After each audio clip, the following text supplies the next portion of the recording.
Coming up, Hahira hosts its annual Honey Bee Festival. Police investigate a bomb scare at a local Wendy's. And do you have your tickets for the Wintersville Classic? Your News Valdosta starts now.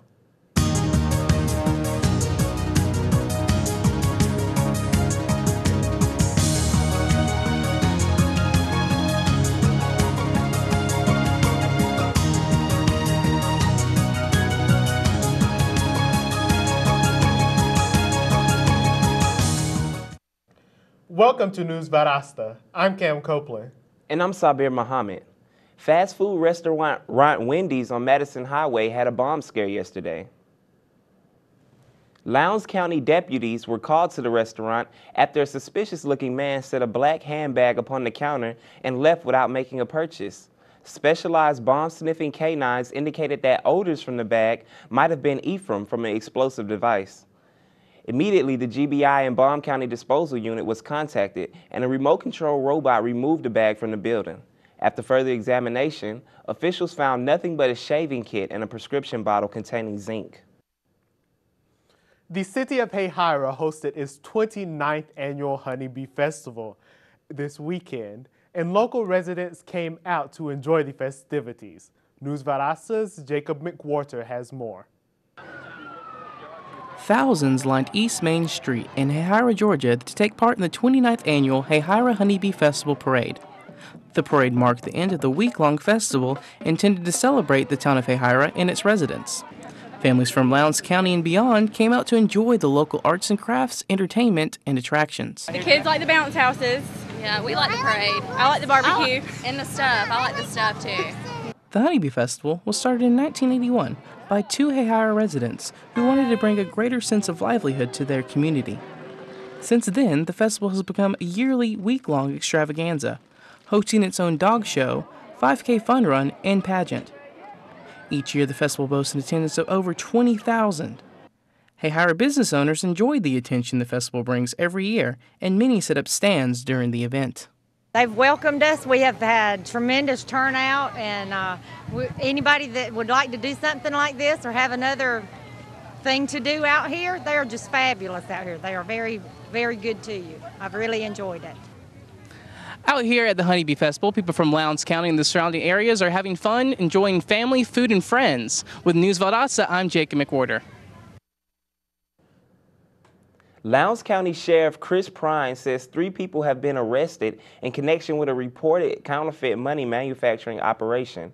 The suspects allegedly involved in the phony money conspiracy are all residents of Valdosta.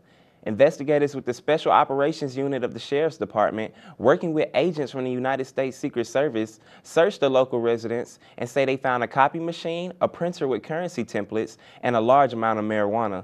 Among those arrested and charged with felonies are Jonathan Scott Moody, Allison Michelle Cockman, and Alyssa Aline Moody.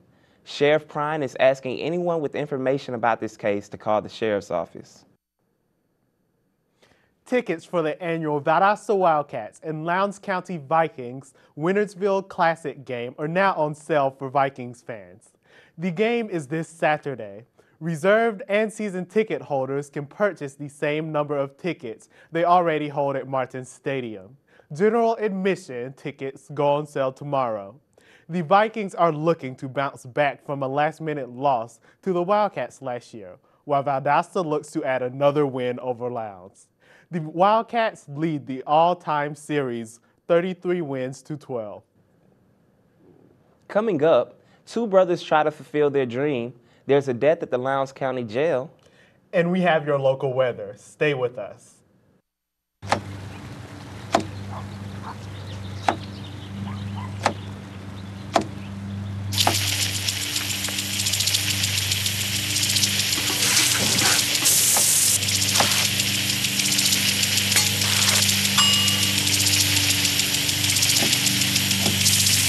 Clean kitchen surfaces, utensils, and hands with soapy water. 1 in 6 Americans will get sick from food poisoning this year. Keep your family safer. Check your steps at foodsafety.gov. Valdosta State University. Encouraging. In-depth inquiry. Hands-on experience. Service and involvement. And a global view. While offering a beautiful residential campus. Over 100 fields of study. Graduate and online degrees. and championship athletics. All in a warm and friendly community. Get connected and involved. Do more, become more. Valdosta State University.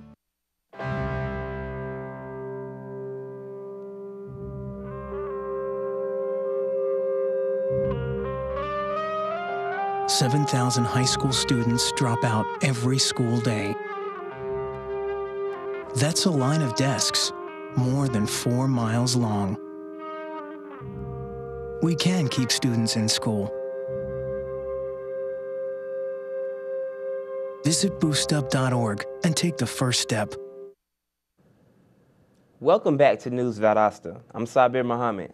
And I'm Cam Copeland.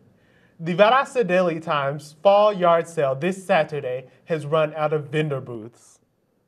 The biannual event at the Lowndes County Civic Center on US 84 features hundreds of vendors and private individuals selling a wide variety of items. Times advertising director May Stokes says all the booths for the event have been sold out. Participants in the yard sale will be selling items from their home, which can include clothing, furniture, and dishware, as well as homemade foods. Doors will open at 7 in the morning, Saturday, and the sale ends at noon. There's a new group of fire marshals in town, and they can't even drive a car. This weekend, a Valdosta Elementary School held a Junior Fire Marshal Fun Day in the park, an event in where several elementary school students earned the title of Junior Fire Marshal. The responsibility of the marshals include assisting teachers in monthly fire drills and making sure doorways are clear during emergencies. Students wore badges to symbolize their accomplishments. Two brothers from Atlanta are running, swimming, and cycling to fulfill a dream. Daniel Perelon tells us what they do that some people would call impossible. On a Sunday morning in Scottsboro, Kyle Pease gets ready for his second long-course triathlon, just one of the 20 races he's competed in the past 2 years. But this guy isn't Kyle Pease. He is. Kyle competed in his first race in 2011, but his story starts 27 years ago, when Kyle was born with cerebral palsy. Nobody told me how to do this. Nobody wrote a book, but you know, where do you go and ask for help? So you sort of figure it out on your own, at least in those days we did. As a child, Kyle played wheelchair-adapted sports. Then, in his mid-20s, he turned to his brother Brent and asked him to do a triathlon. There wasn't any hesitation. I mean, it was absolutely, let's figure it out. The brothers found a way to adapt every event to their own set of needs. What is usually an individual sport became a team effort. Yeah, we're good. Yes!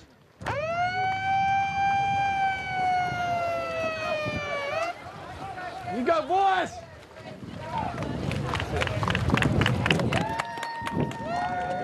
There's highs and there's lows. I think for us, the hardest part is the days usually, it's typically longer. I mean, we're 2 people out there. I think everybody that comes out here has to go through those same ups and downs. Not everything goes the way you want it to. Through each event, like each day, Kyle pushes through. See you, dudes! Go, Kyle! With a smile on his face. Woohoo! All right, here. Nearly 7 hours in piercing cold isn't enough to dampen his mood. It is here Kyle Pease has found his place by his brother's side, with each person lucky enough to cross his path, inspired by his spirit. Just keep positive attitude. We all have a gift, and we have to open up that gift and share that gift with others.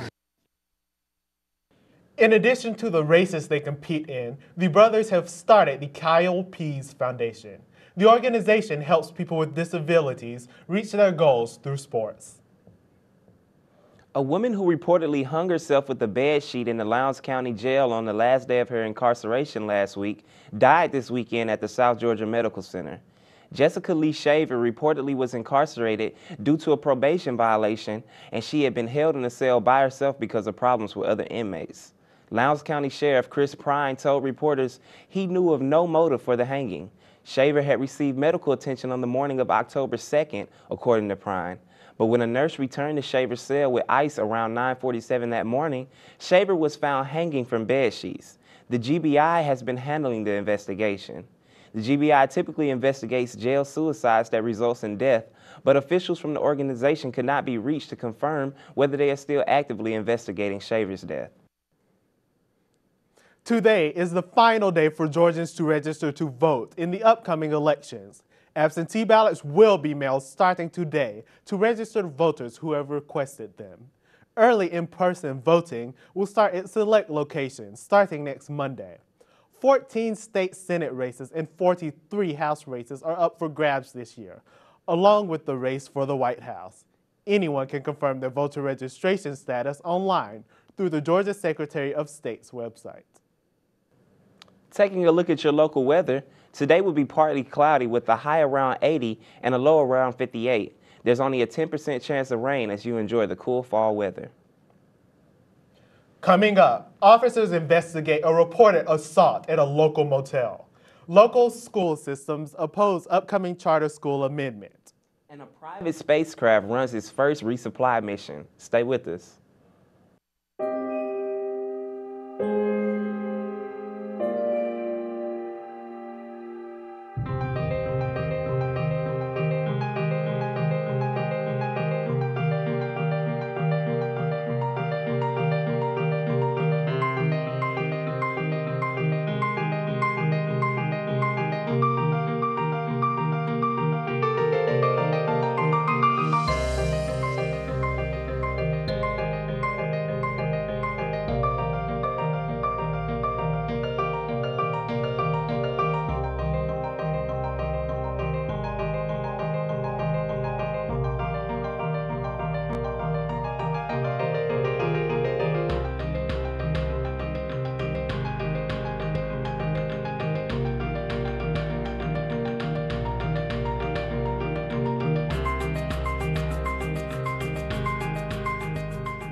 Welcome back to News Valdosta. I'm Cam Copeland. And I'm Sabir Muhammad.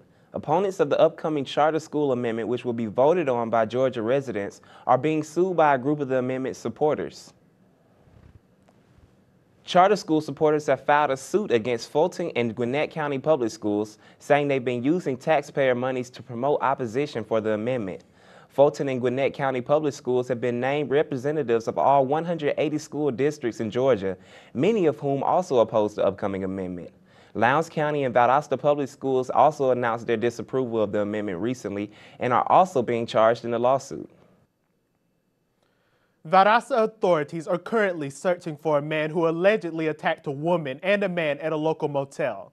Around midnight Saturday, Joey Wetherington reported seeing a man beating a woman outside of Big 7 Motel off of Hill Avenue. Police reports say Wetherington immediately helped 20-year-old Lakeisha Reynolds, but the man returned with an object and beat Wetherington. While police have commended Wetherington, they say his skull is fractured and he currently suffers from multiple injuries. Here's a quick reminder from News Valdosta's Jarday Johnson. Thanks. Saturday, October 13th at 11 a.m., Lowndes County Historical Society and Museum will be hosting Valdosta Through the Decades, an event reflecting Valdosta's development from 1860 to 2010. Back to you in the studio. Thank you, Jarday. Twin brothers were arrested in Barrow County Monday after police found a body that was placed in a plastic container encased in concrete and buried in the ground. The remains have not been identified, but they are believed to be those of a missing man from Pensacola, Florida. The two brothers have been charged with concealing a death and could face additional charges. The unidentified man has been reported missing nearly a month ago. The SpaceX Dragon capsule ran its first resupply mission to the International Space Station yesterday. The privately owned rocket carried over 1,000 pounds of equipment and supplies to the astronauts living on the station.